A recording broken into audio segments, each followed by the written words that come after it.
Дорогие друзья, в нашем безумном мире, где царят хаос и неопределенность, так легко потерять почву под ногами. Мы мечемся в поисках счастья и смысла, но часто оказываемся в тупике.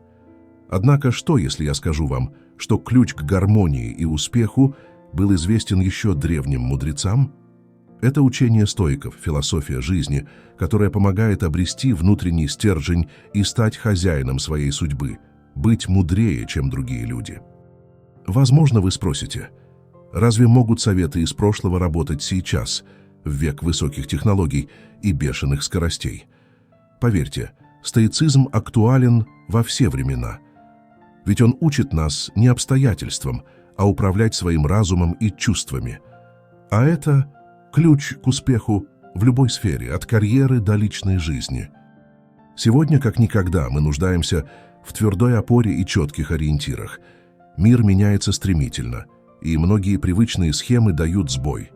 Мы чувствуем тревогу и неуверенность в завтрашнем дне. Кто-то ищет спасения в религии, кто-то в саморазвитии, но порой этого недостаточно.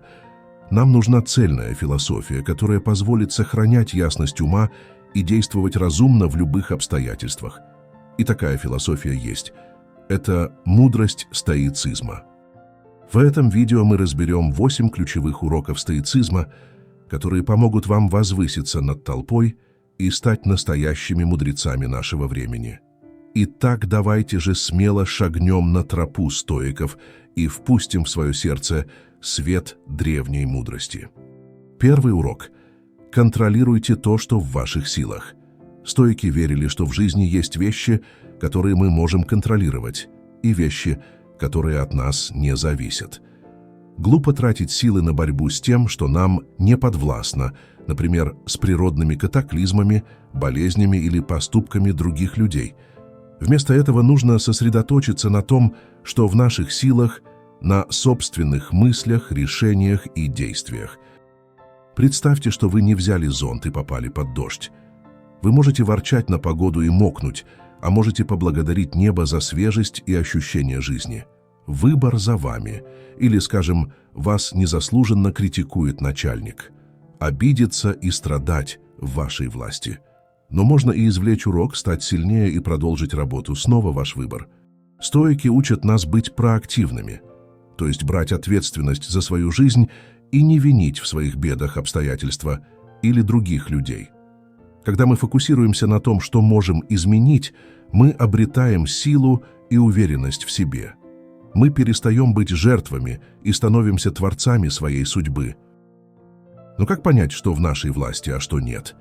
Для этого стоики предлагают простой тест. Представьте, что ваша цель – попасть стрелой в мишень.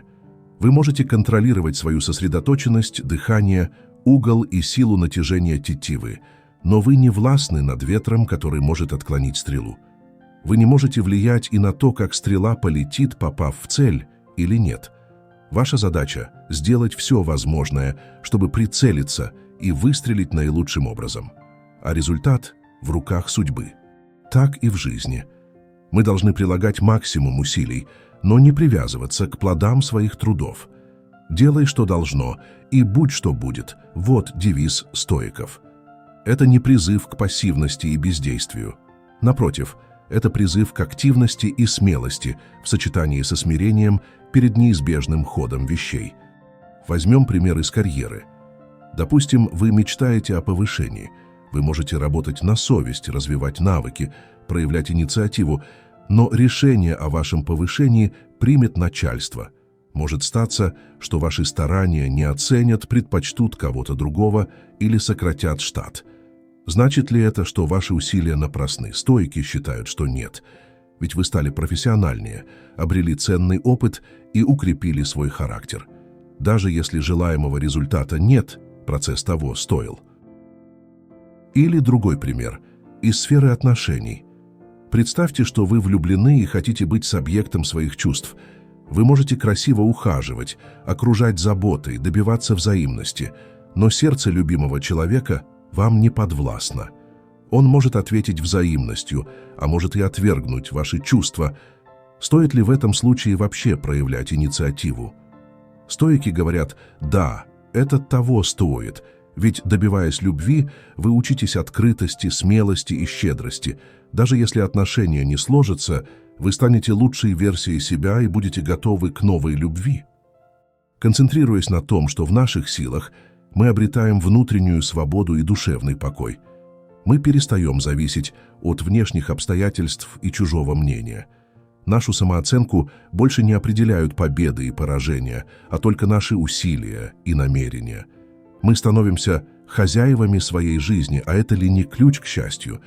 Но концентрация на том, что в наших силах, это лишь первый урок стоицизма. Давайте разберем и остальные принципы этой мудрой философии.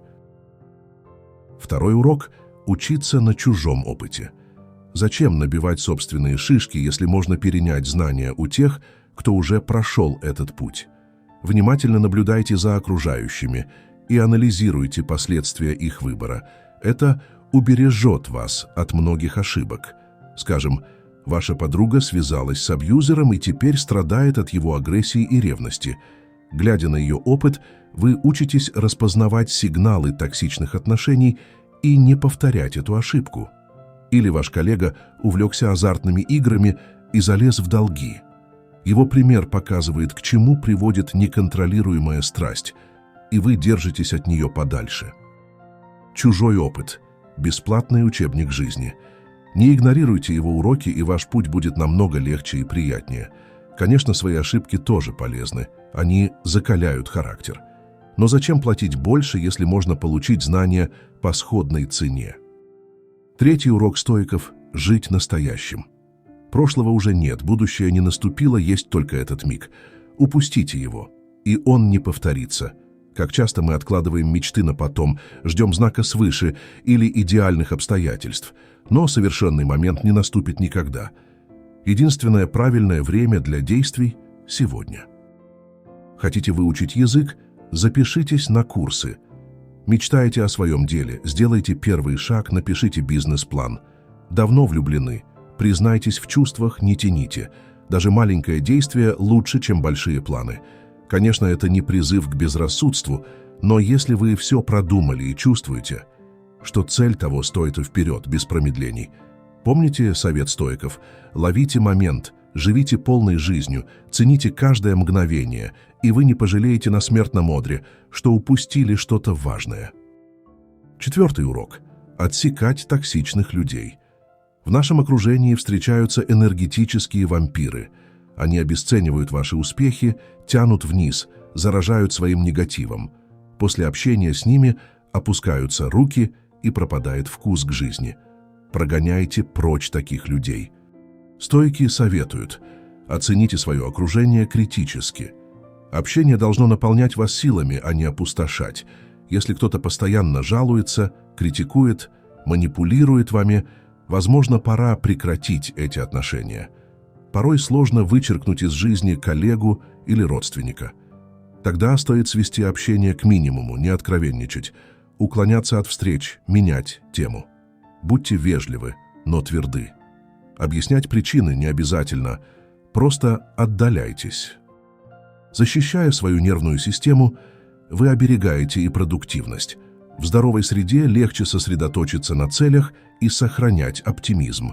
Так что будьте разборчивы в связях, это инвестиция в ваше будущее. Окружайте себя теми, кто вдохновляет, поддерживает и разделяет ваши ценности. И сами станьте таким человеком для других. Создавайте вокруг себя атмосферу роста, творчества и доброжелательности. Пятый урок стоицизма – развивать эмоциональный интеллект. Мало быть умным и эрудированным.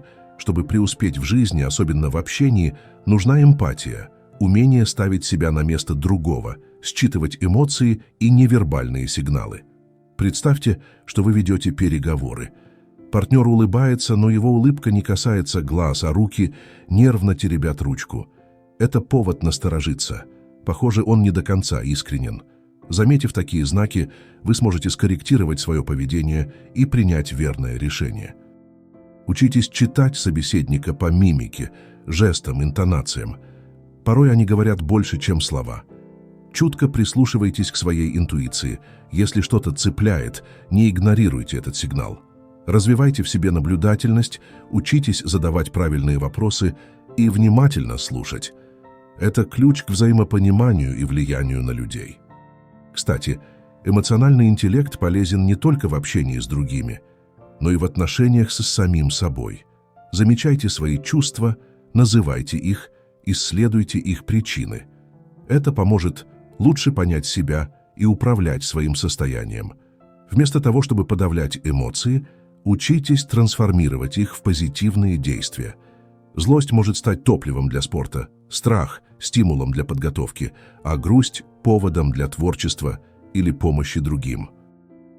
6-й урок стоиков – фильтровать информацию.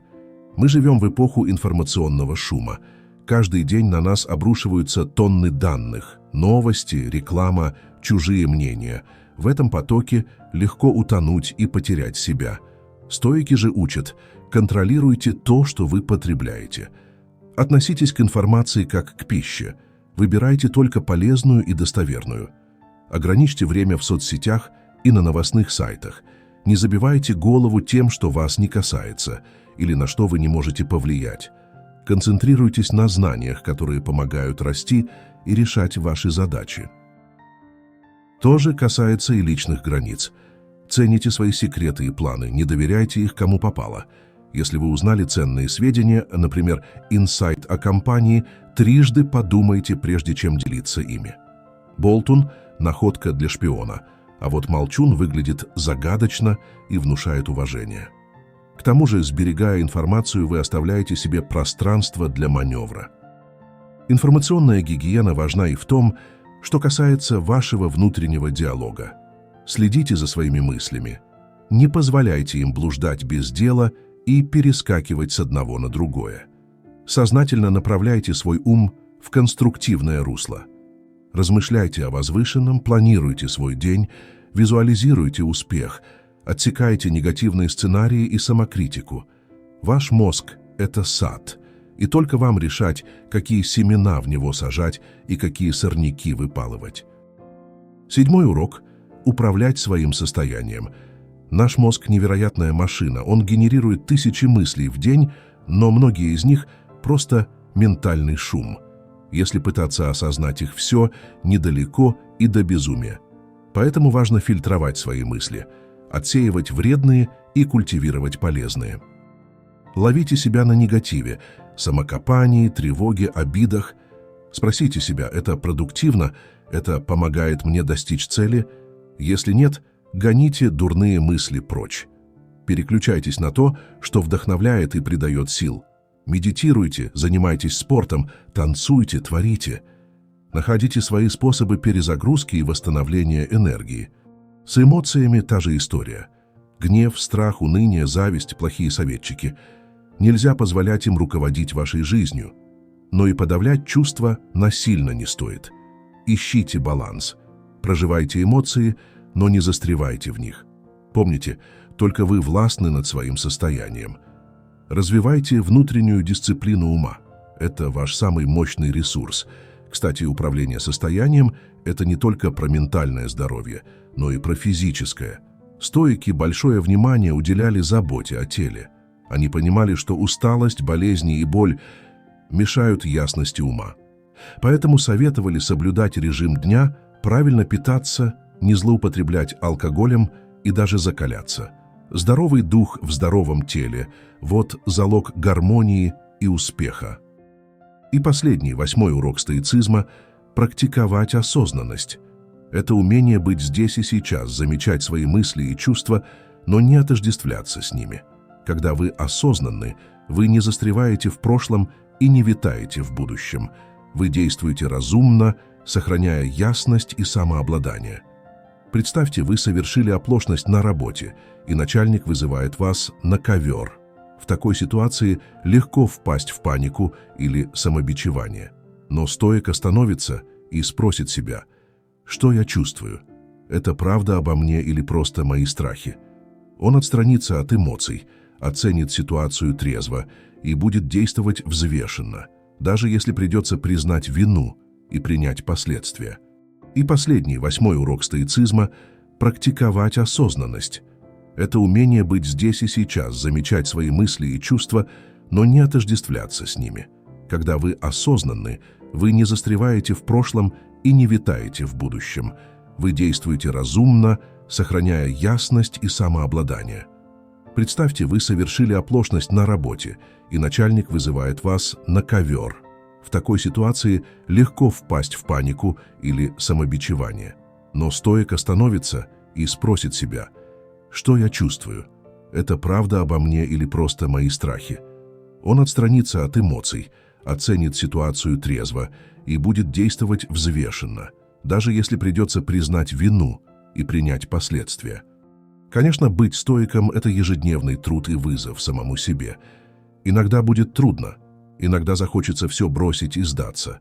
Но помните, каждый раз, когда вы делаете правильный выбор, вы становитесь немного сильнее и мудрее. Вы куете свой характер и готовите себя к более высоким свершениям. Как сказал император и философ Марк Аврелий, препятствия на пути только закаляют твою решимость. Тот, кто продолжает идти вперед, несмотря ни на что, в один прекрасный день превзойдет самого себя. Так что смело идите вперед, мои дорогие стоики. Принимайте жизнь во всем ее многообразии, и в радости, и в печали. Фокусируйтесь на настоящем. Делайте все, что в ваших силах, и отпускайте то, что вам не подвластно. Будьте строги к себе, но снисходительны к другим. Помните, что ваша цель – не достичь совершенства, а непрерывно совершенствоваться. Как говорил Сенека, для человека нет ничего более достойного, чем побеждать самого себя. Пусть на вашем пути вас ведут мудрые слова Эпиктета. Не ищи, чтобы все случалось так, как ты хочешь, но желай, чтобы все случалось так, как оно случается, и тогда твоя жизнь будет течь спокойно. Друзья, а теперь я хочу услышать ваше мнение. Какой из принципов стоицизма понравился вам больше всего? Что вы готовы применить в своей жизни уже сегодня? Поделитесь в комментариях своими мыслями и опытом. Давайте вдохновлять и поддерживать друг друга на этом пути.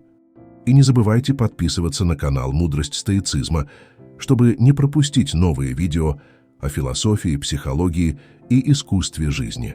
Жмите на колокольчик, чтобы получать оповещения о свежих выпусках. Мы вместе строим сообщество думающих и неравнодушных людей, которые хотят делать этот мир и самих себя лучше. Я благодарю вас за внимание и желаю вам стойкости духа, ясности ума и любви к мудрости. Как говорили стоики, философия – это не просто рассуждение, а образ жизни. Так, давайте же сделаем этот образ жизни своим. Ведь по слову Марка Аврелия, счастье твоей жизни зависит от качества твоих мыслей. Думайте о хорошем, поступайте правильно и будьте счастливы. До новых встреч!